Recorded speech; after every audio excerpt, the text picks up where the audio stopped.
Okay, if you're working with slabs, you need to roll them out first. So I've taken a small chunk of clay and I have just flattened it with my palm. I found a glass from the cupboard and I'm just gonna roll it out.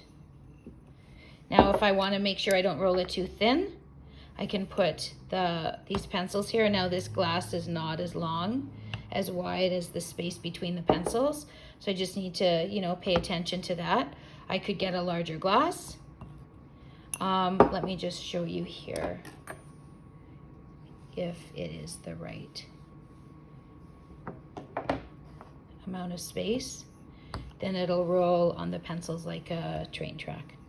Okay, so pencils are a good thickness. You could even go a little bit thinner since we're making something smaller. Just make sure that whatever you use, that you're going to be consistent in your thickness and not really skinny on one part and thinner on and thicker on the other.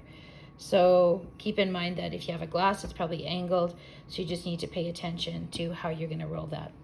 So if I'm going to do some slab work, then for my salt and pepper shakers, I'm going to roll out one more here. I'm going to make this one longer.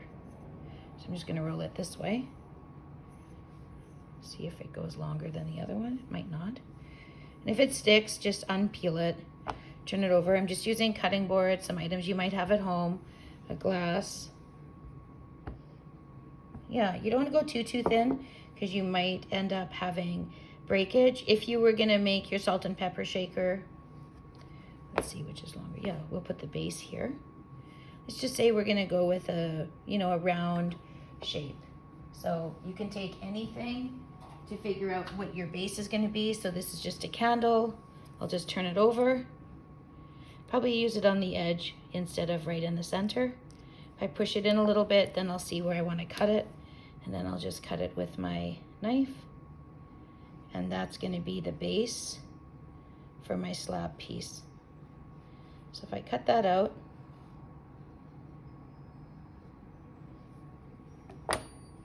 I'll cover this with some damp paper towel so that I still have it to use for another time. I'll roll the edge here a little bit to make sure it's nice and tidy. And if I'm doing my salt and pepper shaker and I need a shape to go around that like that, kind of figure out how long to put it. I think I'm going to just cut this so it's nice and straight.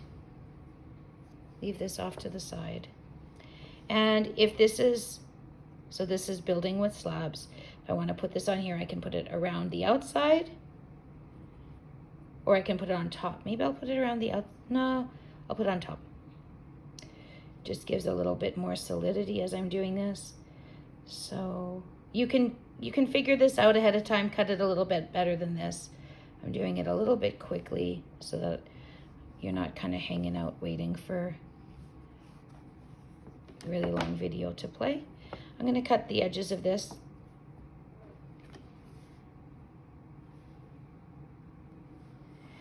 It looks like I'm doing it really easily. I have done this lots before, so if you're doing this and it's getting all crooked and all weird, don't be upset and don't get frustrated. You can make a template out of paper, so you can take a piece of paper and you can cut it so that you can join it okay. And there's another way that we can cut this a little bit differently, or I'm going to actually show you right now what you can do to keep the ends. Because if I join this and I overlap it, I'm going to have double the thickness. So what I should do is, I'm just using paper towel, you can use paper, is I'm going to just compress the edge, make the edge where I'm going to join them together a little more thin, just like this.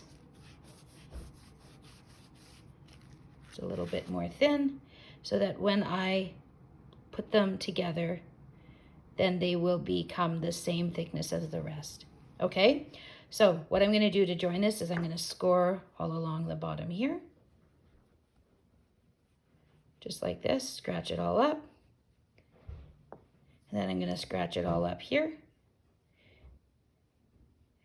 And by scratching it up, you're creating an area that kind of creates some suction. And I'm going to use a little bit of water on one part of it. So let's put it on this part. Okay, then I'm going to score it again. I probably should have done the base instead, because then this makes the wall a little bit less sturdy.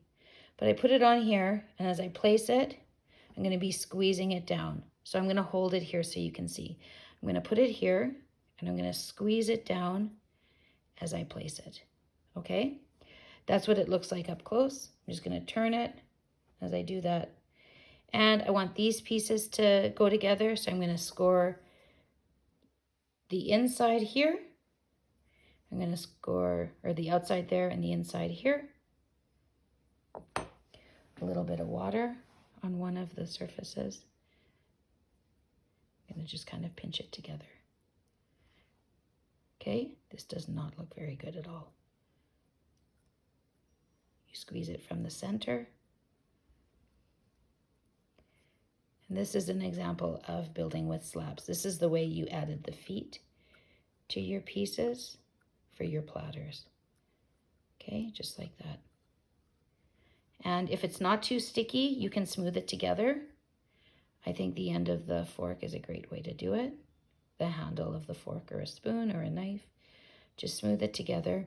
And this is very soft clay that I'm working with. If your clay is this soft, it might be smudgy. It might be a little bit frustrating. But I know you can do it. You've worked on some pretty tricky stuff already, making all those faces.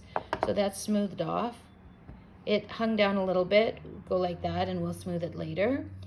And then you're gonna go here and you're just gonna smooth this together. Okay, like this. And you're gonna go on the inside too. You wanna make sure that you don't have any seams. So you're gonna go in and you're gonna just kind of gently smooth that over. Now, anything that you're gonna be doing, you need to hold on to the other side. So if you go like this, that's supporting it, or you have your fingertips here.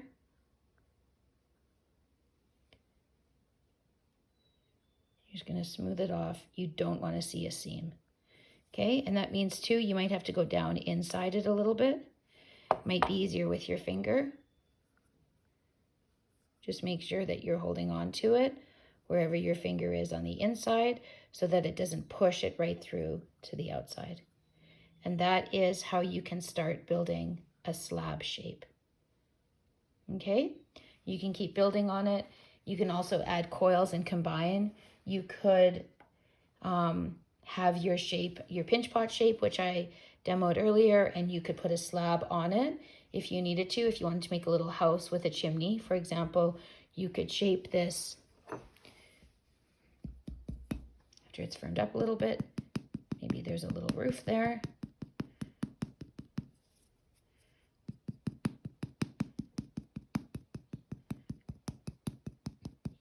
And you can shape it and play around with it. That could be, of course, this is massive, but that could even be how the salt comes out or the pepper. Anyway, you can, what I'm saying is you can combine different forms together to create the shape that you need. But that is how to create a piece using slab construction method.